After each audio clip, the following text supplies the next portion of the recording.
I'm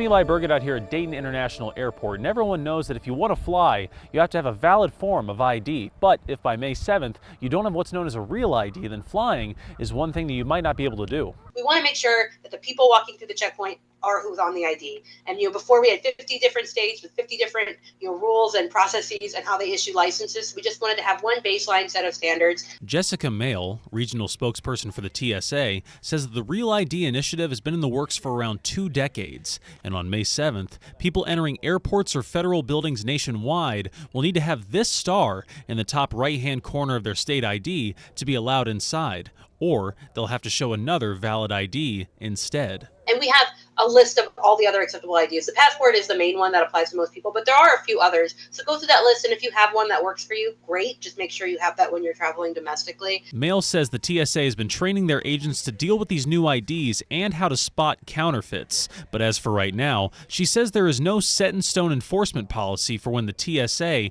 finds someone who does not have a real ID when boarding a flight. TSA doesn't want to, encourage delays or do anything to make people miss their flights. So we're going to see where we are at different places when we get closer to the deadline. Once again, the deadline for Real ID is May 7th, and you can find more information on how to get yours on our website, Dayton247now.com.